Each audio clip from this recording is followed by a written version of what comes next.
What we're going to do is we're going to react to the What the Hell Happened to COD Warzone video that Jack Frags released. And 99% of this, I agree with Jack Frags. I think that everything in this video was well said. I've already watched it, but I wanted to watch it with you guys because I do think that it should be out there. I really do. We're going to take a look at it, and I'm curious what you guys think about this video and Call of Duty as a whole. So let's take a look at it, see what you guys think.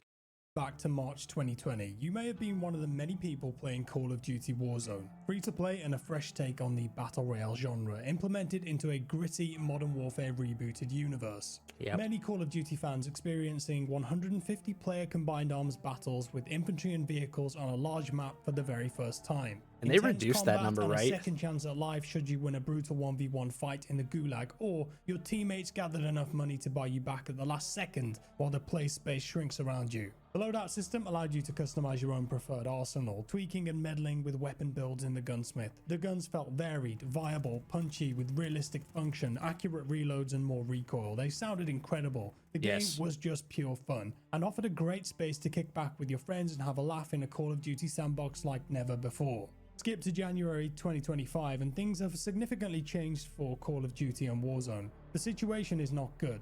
The player count is falling. The last time I personally played Warzone was when they released the Area 99 map on November 14th last year. I played about 5 matches in total on that. I made one video and I logged off. All of my real life friends don't play the game anymore. The Milkman doesn't play the game anymore. My content creator friends don't play the game anymore. He's not wrong. There are so many of us that actually took this and we played it a few times, made a video, one or two, and then just stopped playing Call of Duty completely. It's pretty bad. We don't talk about it at all. There's no desire to play right now. But why and what the hell happened here? Well, in this video, I'm going to give some feedback and try to understand and explain what happened. I'm going to keep it as brief as I can, and I'm going to make some assumptions. This is more how I feel. There's going to be some feels over reels here, but everything that I say is based on my experience with this game and from listening to other people's experiences and viewpoints. I realize how hard it must be to make a massive game like this, but consider this some constructive criticism from a fan. You won't agree with me on everything and that's perfectly fine. I'm going to be wrong about some things, but do let me know your thoughts below. But this is how I feel about the current situation and hopefully offers some potential solutions. I'm doing this because I used to love playing Warzone on a daily basis. Now, I don't touch the thing and I want to see it improve. Same. We'll be discussing some general COD stuff in here too. Now, I want to be clear that I'm also making this video from the perspective of a gamer rather than someone who makes YouTube videos for a living. Forget about that. I've played almost all of the Call of Duty games on PC in online multiplayer since the very first Call of Duty set in World War II. First off, just look at those graphics and how far we've come. It's insane. That's all. Was running around Karantan and Stalingrad, fragging out on a 56k modem, having a blast. Before that, it was Medal of Honor Allied Assault. I've seen it all. Things have changed a lot though for Call of Duty since then. I'm also predicting that with COD bringing back Verdansk in March or April this year, as the rumors go, they are hoping that it's going to reinvigorate the game and the players will come flooding back. However, I don't think this will be the case unless there are significant meaningful changes, as there are many fundamental issues with the current build that will overshadow any nostalgia that will quickly fade away. So 2025 Warzone, what are the problems? We're going to start with gameplay. The current iteration of Warzone as a whole is too complicated, especially for new and returning players. 2020 Warzone was simple, and I've broken this gameplay bit down into sections. First up, we're going to talk about movement. The movement in 2020 Warzone was basic. You had aim, shoot, sprint, tactical sprint, slide, and a contextual weapon mount. It was easy to understand and simple to get to grips with for new or existing COD players. 2025 Warzone integrated with Black Ops 6, and it took on the new Omni movement system. You can Which now is sprint good. in any direction. I do like dive it. through the air in any direction, lie on your back and shoot, dive, slide, get up really quick, continue shooting, crouch slide. It has many complexities leading to unpredictable, frustrating and confusing firefights. It's difficult to understand just from a base level, featuring many customizable options too that confuse players, especially for those returning. He's not wrong, because when I first got into this game, when they first released Black Ops 6, everything was so confusing to me, and it still is. There are certain settings in the game that I still have no idea what they do, what they're for, and I just don't play with them. So While it may have been a fun change of pace for multiplayer in Black Ops 6 on small maps with fast respawns, I feel like it isn't well suited to a Call of Duty Battle Royale experience. Intrinsically linked to this is a severe lack of consistency. This is a big issue. Every year a new COD game releases and they integrate that into Warzone. The result of this is that there's no through line and base understanding for the gameplay, which confuses players. Warzone 2020, basic, easy to understand, and then Cold War releases, guns get quicker, TTK gets quicker, movements faster. Next was Vanguard, Verdansk goes away, World War II setting, map design ethos changes, Hated this overpowered map. planes in the sky, bad visibility, and then Warzone 2, massive sweeping changes. They add an inventory system, they add AI, strongholds. It's now a mix between BR and an extraction game. Yep. Snipers are changed and the pace is slowed down excessively. Modern Warfare 3, they revert most of that, and you have a weird hybrid that's been hodgepodged together, playing on an uninspired large map Urzikstan with no character. Black Ops 6, completely new movement system, still on the same big map. There's no ground zero for the players. And sometimes players might not necessarily like that year's flavour of COD either, yet they're forced to have it in Warzone. Many have favourites, some love the Black Ops type gameplay, some hate it, some prefer Sledgehammer, Infinity Ward for Modern Warfare. There's too much pulling and pushing, and I imagine that the dev teams are constantly bickering on what their vision of Warzone is for whatever year, yanking the game in different directions, time and time again, taking one step forward and 3 steps back. And this right here is why I specifically say that Warzone should be its own specific game. Yes, I understand it's tied in with Call of Duty, but like he said, all of the different, developer teams are fighting over, how to change things in this game based on whose turn it is. And that it's basically ruining the state of Warzone. Problems and bugs that were previously fixed return again and again. Think about Counter-Strike. That game released in 1999. It's inherently the same game today. One of the So most bad at played games Counter-Strike. ever on PC. PUBG, there's a foundation they've stuck to, still incredibly popular. Warzone, it keeps flip-flopping. There's no conviction in the game design, and this is hurting it on many levels. And the choice to integrate it into the yearly cycle of Call of Duty games is not working.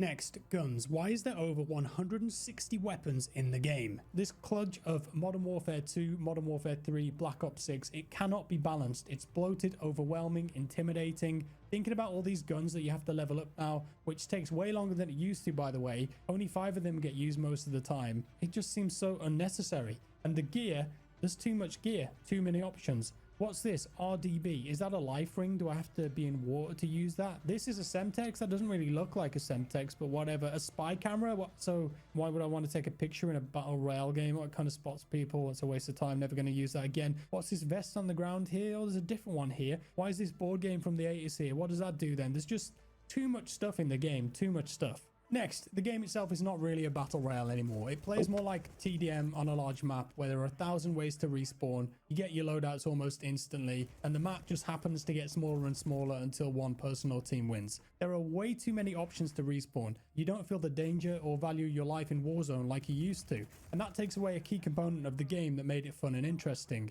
Warzone 1 struck a nice balance with this, but they've taken respawns in the main battle royale mode too far in the wrong direction now. Many changes they've made, in fact, have steered the game away from its original vision.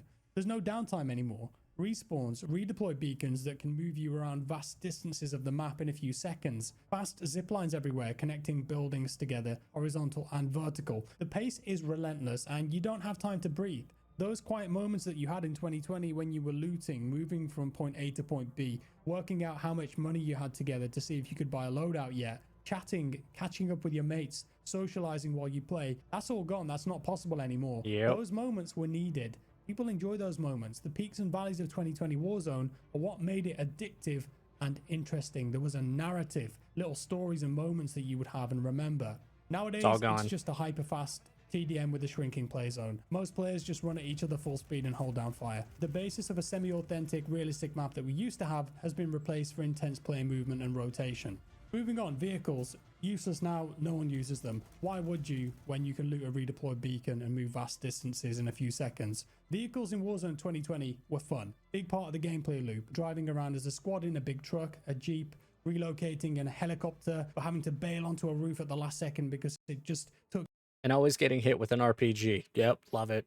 Too much damage from other players. This was exciting and it offered unique gameplay scenarios that COD didn't have before. But the vehicles in Verdansk, like he said, they were actually enjoyable. I actually did like the vehicles compared to what we have now. The vehicles now handle poorly, they can be destroyed easily, they might as well not be in the game, and the map design has hampered the use of vehicles too. The other side of this is that vehicles also created epic and memorable moments for infantry who were fighting against them. Go on, go on, go on. Oh, no way! No That's way, incredible. Jack. No way. I hit That's some insane unreal. shots in this Hitting game long-range too. RPG shots on helicopters and Berthas as they screamed by, being chased down on the main roads by quad bikes, RPG, I cinematic told Michael you. Bay moments, firing javelin rockets at armored personnel carriers, setting proximity mine traps on the roads and bridges, using C4, sniping a pilot. That's all gone now. Doesn't happen anymore.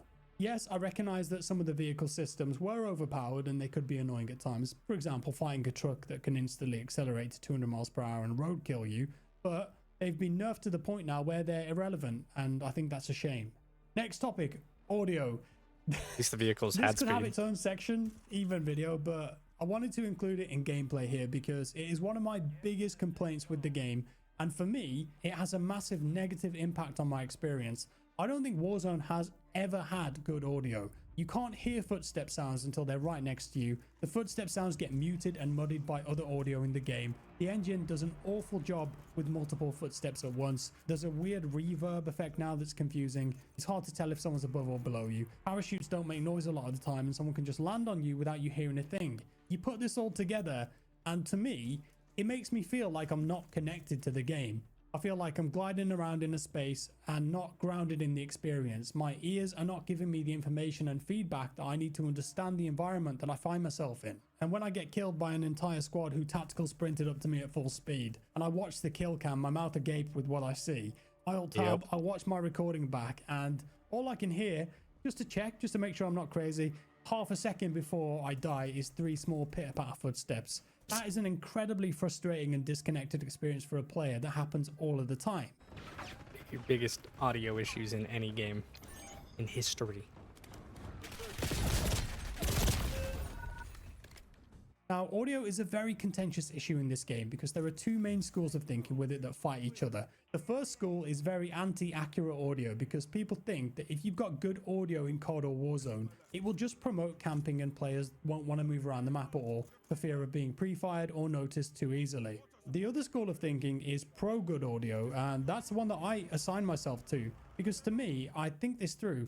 Which one would I rather have, whether I win or die? Let's think of a scenario. You're in a building, moving through to the next zone, and you have a firefight with a squad at the end of a corridor. You get bogged down. Maybe you take out one of theirs, they take out one of yours, but you're still in the fight, reloading, whatever. Then all of a sudden, behind you, another 3-man squad appears that rushed up to your building and start shooting you in the back. If you had good audio there, you hear that other squad coming and you can act accordingly. You can flank, disengage, move so you're not in line of sight from a specific window, and get ready to fight another team behind you. Whatever, you might win, you might lose. With bad audio, like how it is in Warzone at the moment, that squad runs up to the building you're in. You don't hear them, they shoot you in the back and kill you. What would be more satisfying and interesting to me in that scenario? Spoiler, it's the one where I can hear the squad coming regardless of if they kill me or not, because I would have had a level of understanding from the knowledge the game gave me before the fight, and I can act on that, regardless if I act correctly, incorrectly, regardless of if I die or not. For me, the game would be way more engaging and interesting that way if it A, had accurate footstep audio, so when people are sprinting around I can understand roughly where they are, and B, gave players the option to crouch or walk almost silently, so if a player wants to be as quiet as they can be, sneak around, they still have that option, but they have to slow down a bit and think more about the engagement. A bit of risk, reward and strategy creeps in rather than how it is at the moment. Players just sprint around holding W and shift because they know how bad the footstep audio is and the chances of someone hearing them are low. To me, having better audio and more context of the situation around you is better whether you lose or win the engagement. Exactly. And the audio is so bad that some PC players will spend time installing third-party software, adjusting and tweaking their EQ settings in Windows to completely distort the sound of the game just so they can raise the footstep audio slightly. Many pro players in tournaments, MP and Warzone, were using this and openly said that if they didn't, they felt like they were at a disadvantage. Some players consider this cheating too, but it shows how desperate people are for good audio. I don't think Overall, audio the whole should be audio considered system cheating and way of if you thinking with increase The it. design mentality in Warzone and COD needs a huge overhaul in my opinion. So that's my core gameplay section complete. Next, we're going to move on to aesthetics. Now, I'm not going to sit here and tell you that a skin in a Call of Duty game is going to ruin my day, because it isn't. Skins Some can be weird fun, stuff though. stupid, and they make a lot of money for the publisher. They support the game, especially if it's free to play. You know, if I see someone running around as a This is directly where they said 90% or maybe it's like 80%. 80% of their like income or money comes from all of these microtransactions. And it started with Call of Duty Mobile. Call of Duty Mobile makes more money for Activision than any other game that they've ever released.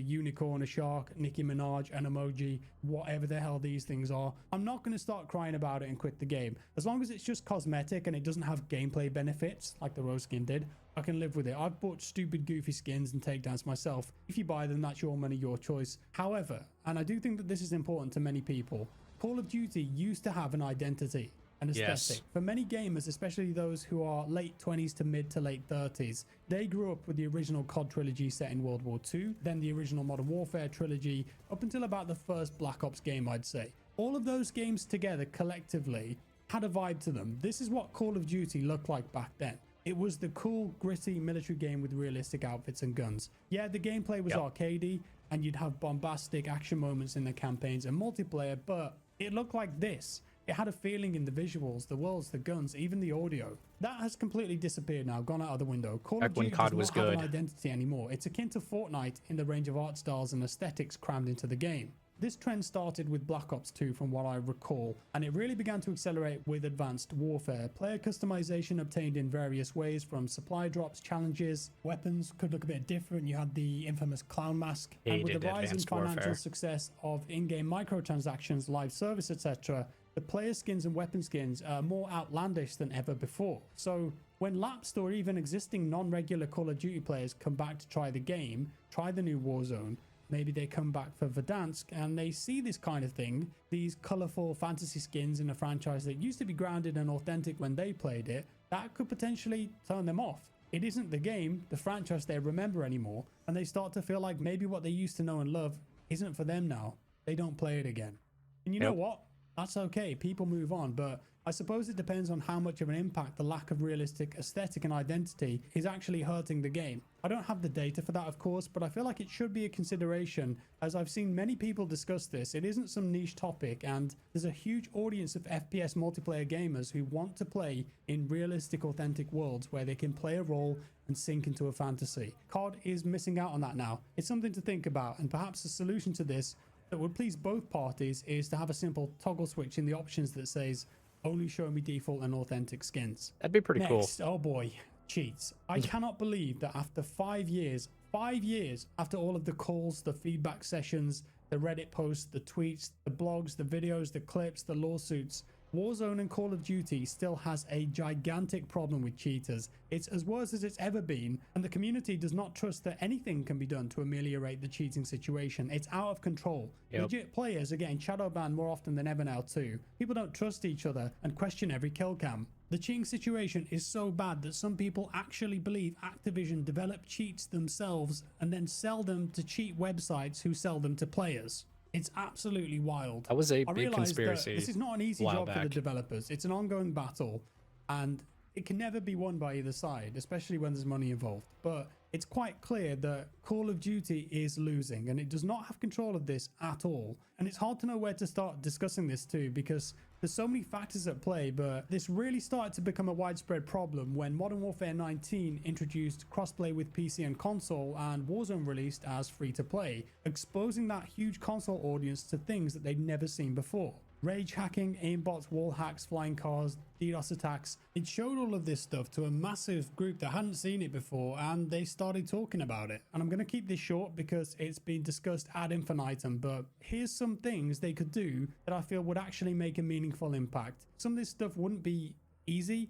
It would be a difficult decision, but I think it would help. And bear in mind that I play on PC too, so I would suffer from some of this. Step 1, give console players the option for console-only crossplay. So PC players can only play with console players if the console player allows that in their matchmaking filters, or if they're in a party together. Yes, for legit PC players, this would have a big negative impact on matchmaking times, but sometimes a wolf has got to chew off its own leg to survive. I thought they tried this before. Fix in the interim while they look at bolstering other forms of protection. Step 2, roll out a mandatory always on secure boot anti-cheat for PC. Now, I know a lot of people are actually against this. I personally am with it to help prevent cheaters. Go down the same route as Valorant. Talk to Riot Games, get it done. Initially, people will complain en masse. If they want to play on PC, they've got to install it. No one trusts COD right now. This would be difficult, but in the long term, the benefits of having a clean game and a clean reputation would far outweigh the initial outrage and backlash. Step 3, in 2024, Microsoft bought Activision for $68.7 billion. Call of Duty is now owned by Microsoft. What do Microsoft make? They make Windows. You play Call of Duty on PC with Windows. They're probably doing this already, but work more with the Windows team. Work with Microsoft. Agreed. Come up with a better solution for fighting cheaters on PC, because what you got right now isn't enough and it's ineffective. And step 4, implement if it's not there already. I guess it was. And if it is, rely way more on real-time, in-game statistical analysis of players. From a data standpoint, obvious cheaters and rage hackers do things that human beings cannot. If that kind of obviously inhuman behavior is detected in a match, just ban it straight away. Moving on, skill-based matchmaking, engagement-based matchmaking, whatever you want to call it, however you define it, however they define it. If you're watching this video, you know roughly what it is. In this section, I'm not going to discuss if I think it's a good or bad thing overall. I'm just going to tell you how I feel when I play this game. This feeling started with Modern Warfare 2019. When I play quick play in Call of Duty now, be that multiplayer or Warzone, I feel like I'm being manipulated. I feel a severe lack of gameplay variety. I feel like I play with and against the same players over and over. I feel like my ping is higher on average. I feel like I wait longer for matches than ever before, and I feel like I can't play with my friends. In 2024, Call of Duty released a couple of blogs and white papers explaining how their matchmaking system works. In total, 44 pages of information. 44 pages! There's graphs and data. It's available for free for everyone to see and read. I think it's a fascinating piece, and I really appreciate the communication from them. However, on the first page, it states the following. As the community will attest, ping is king. Connection is the most critical and heavily weighted factor in the matchmaking process. I'm sorry to say, this does not line up with my experience of the game at all. It's like pointing at an orange and telling me over and over again that it's a banana. How can ping be king when there's a 44-page document explaining how the matchmaking works and all of these other factors are a big consideration? When I saw this for the first time, I found it quite funny, and in my head I'm doing this. So imagine a player clicks play to start matchmaking, and behind the scenes we see the matchmaking algorithm man trying to find a game for them. Okay, first thing, connection. Where are they based? North America, East Coast. Cool, cool, cool. So here's some nearby servers. And look, 50,000 people currently searching for a game in North America. Brilliant. And then we need to think about how long they've been waiting for. Let's check. Okay, so only a few seconds so far. No worries, no worries. Okay, great. I found a super low ping server that they can play in here. 5 millisecond connection. Amazing. The game is just about to start. Whoa, wait. No. We can't put them in there because their kill death ratio is too low for that lobby. I just lost a load of good servers there. Hang on a second. What platform are they on? Xbox? Okay, so maybe we can put them with more Xbox players in this lobby. Wait, no, we can't. Average score per minute, slightly higher compared to the other players in there. So that would weigh the lobby too far in one team's favor and would be less likely to be a close match. It's going to be 90% chance instead of 95% chance. Unacceptable. How long have they waited now? Oh God, it's getting long. So what about this lobby?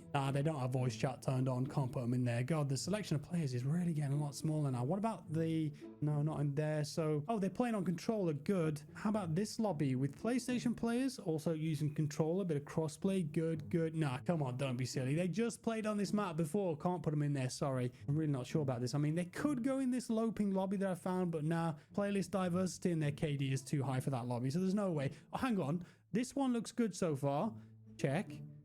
I found a good one here. It's the perfect match. Everything lines up. Skill, platform, voice chat, input, maps, playlist diversity, 0.99 chance of a close game. The numbers make sense, but I've ruled out so many other servers now. This lobby's going to be 60 ping for that player. Screw it. You know what? Throw them in there. They've waited too long. Who cares if they have a worse experience because of the ping? Go complain on Reddit, loser. See you in the next match. That's Call of Duty matchmaking. That's how it feels to me. That is not ping is king. If ping was king, a player would click play. It would find any group of players player searching to fill a lobby in a server close to them, put them in a group together and start the match as quick as possible. 100%. That's actually what ping is king would be. And that's not how the current system is at all. So you should know, if you're playing COD today, based on the information in the document they provided, in any mode that you play, you have a hidden rating, profile, and analytics on you that are being used to put you in a lobby that it deems acceptable. Skill and engagement are big factors. You're filling a hole. And no matter what level you're at, you can't see your own or other skill rating in the game.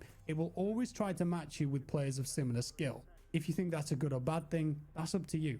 It limits the amount of people you play with, it has a negative impact on your connection experience and ping in the game, and it extends the time waited searching for a game. If they continue with this system in Warzone and multiplayer, it's only going to get more accurate over time, by the way. It would be great to let players in-game see their own rating and other players' rating for each lobby. I think that would go a long way. Related to this, thanks to some community members and notably the efforts of content creator Exclusive Ace, they discovered the only way to see some small reference for your behind the scenes skill rating is by submitting a data and information privacy request on the Activision website. I didn't know you could do It takes that. a few days to receive this, but it does show you your perceived skill value. There's not much context to it though, and no visibility of the players that you were playing with and against, but what it does reveal is a heavily reactive system that's constantly updating. I'd recommend watching Exclusive Ace's videos on this if you're interested to learn more. Wrapping this bit up, the discussion around matchmaking in COD games has become overwhelmingly toxic now. It's created more distrust in the community, and there are conspiracy theories such as skill-based damage and easier matchmaking if you buy bundles from the store. Players also figure out ways constantly to subvert these systems through various methods. I don't know if that's true though. I don't know what the answer is here,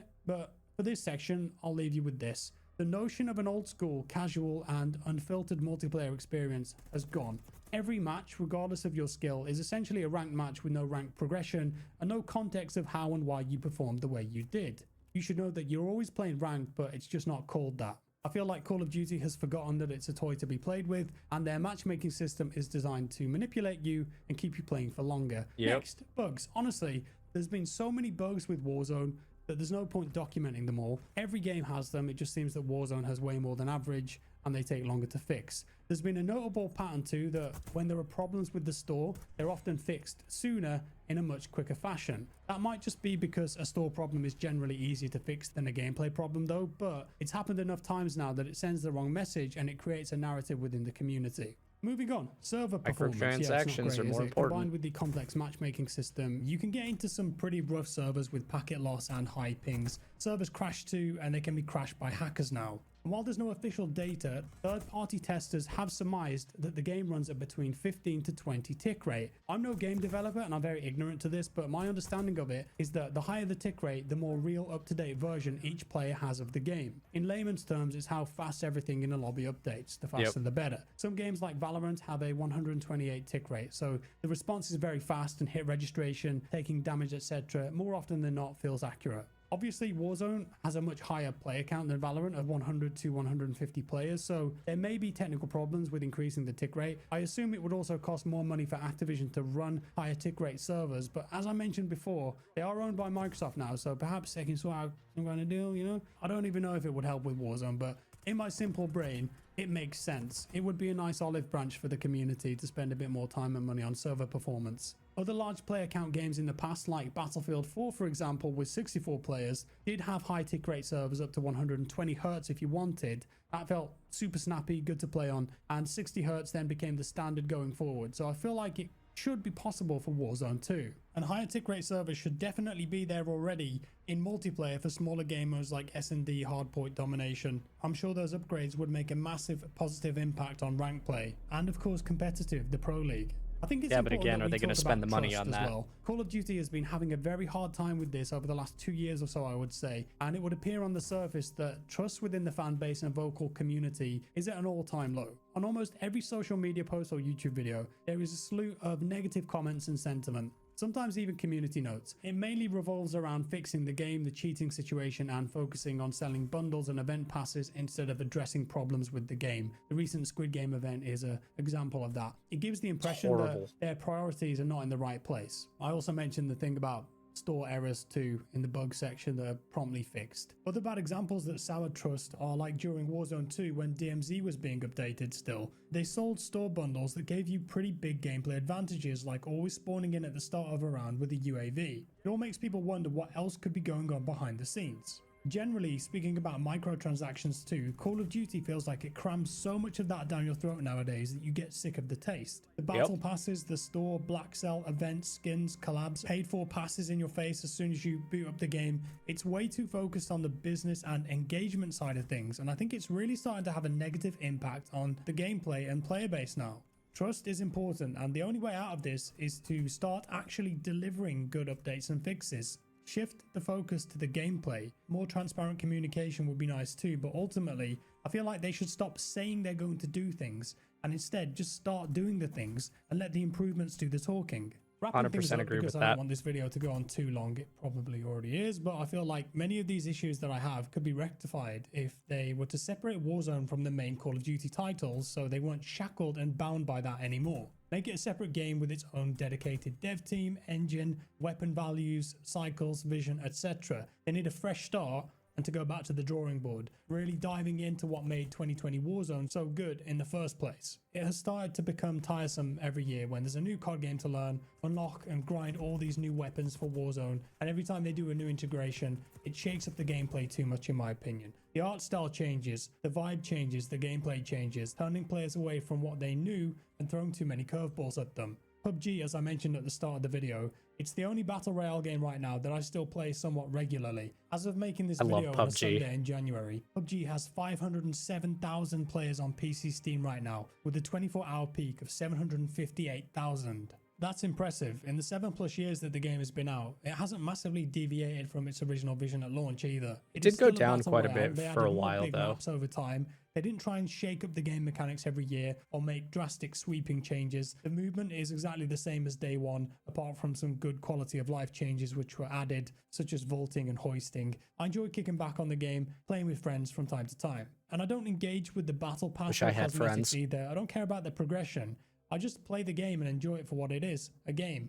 Warzone needs to break away, in my opinion. It needs to draw a clean line in the sand where they can build from scratch again and define what it is and what it wants to be. As a player, I'm looking for that level of consistency. A clean break would also be a great opportunity for the COD team to tell players that from this point in time, any purchases they make are staying with them in Warzone so they feel that they can invest and commit to the game in the long term. In Fortnite, for example, that isn't even a question. You know that whatever's on your account stays on your account and it will be accessible to you. On Steam, when Black Ops 6 released, the daily concurrent player count of the COD launcher was 306,000. Remember that encompasses multiple COD games too. For 300,000 players. That number is currently sitting at 50,000 concurrent players. Ooh, that's a Remember, big drop. These games are available on Game Pass, Battle.net and consoles too. So the actual overall player number is much higher than this, but what the Steam charts show us is a trend. If COD is losing this many daily players on Steam, it's probably losing a proportionate amount on the other platforms too. This time it definitely feels a bit different to me. When Warzone released, it was a nice white t-shirt. You wore it every day, you washed it. It came back looking like new, smelling great. Each time there was a new season, a big map update to Verdansk, a new point of interest, you felt the excitement. The Halloween event was incredible. Then you got killed by a cheater for the 10th time. That left a stain. And then the server lagged out again. That left a stain. And then you got squad wiped in the final circle by someone glitching under the map. New stain. And then you were told that the cosmetics you paid for didn't carry across to the next version of the game. Big stain. You couldn't use your kill streak. Stain. You try and wash it and you can't get those stains out, but you keep playing, trying it again. And then you get killed by someone who made no footstep sounds running on the floorboards right next to you. New stain. Then a flying hacker car wipes you out. Stain. They take your favorite game mode away. New stain. Your game crashes with a dev error. Stain. You take the t-shirt off, you throw it in the washer, one more spin, comes out, no difference. It doesn't change. There's too many stains on it. They've left too many marks. And you know what? You're not going to wear that t-shirt anymore. Warzone needs a new t-shirt. This game was a massive deal for Call of Duty. Free to play, exciting and fresh. I spent hours having fun on the game with friends, but I don't play it much at all anymore. I find that kind of sad considering how good it used to be, and I hope that we can come back to that in the future. Yes, I know Warzone 2020, it wasn't perfect. There were some big issues with balance, dead silence, stopping power, etc. But goddamn, it was fun as hell. Simple, easy to understand, easy to pick up, and an amazing sandbox to play in. Perhaps we'll never get back to that, and perhaps that's okay, but I think that the foundation that they had there should have been nurtured and improved upon instead of being broken down time and time again. Luckily, we're sport for choice and there are plenty of other amazing games to choose from right now. I wish the developers luck going forward, and I'll be keeping a close eye on updates. Thanks for watching, do let me know your thoughts below, and I'll see you next time. Bye bye. That's actually crazy. Shout out to Jack Frags right there for an incredible video. By far. That's just crazy to me, man. That is just absolutely crazy to me. That, like, where Warzone and Call of Duty started compared to where it's at now, and how it used to just be like, you used to have good stuff, right? And it was like basically like its own little war simulator, and then it became this joke of a game mixed with war. Like, don't get me wrong, the campaigns are pretty cool. I do appreciate the efforts that they have put into making the games. And I do see that obviously over time, microtransactions was the best way for that company to make more money. But with making more money, you should be able to put more into the game. Now that the game, well, I can't say now that the game is free, but in my opinion, I prefer going back to where it's like I would rather pay $15 to $20 for a DLC, knowing that okay, I'm paying for what I get, versus hey, the game is free, right? You could play this game for free, and we're gonna rely on microtransactions. I don't think that it's a good system, in my opinion. Plus, it's look at all these bundles, right? All of these bundles now require, well, okay, I can't say require, but all of these bundles now give you less with the game. So it's like, oh, hey, we just came out with this smiley face bundle, right? It's $30 versus, hey, we have this DLC. Here's all of these different upgradable parts for your character. You know, if you want like this chest piece or, armor piece, you could put this on, you could put this on. Oh, we have like 6 different helmets, right?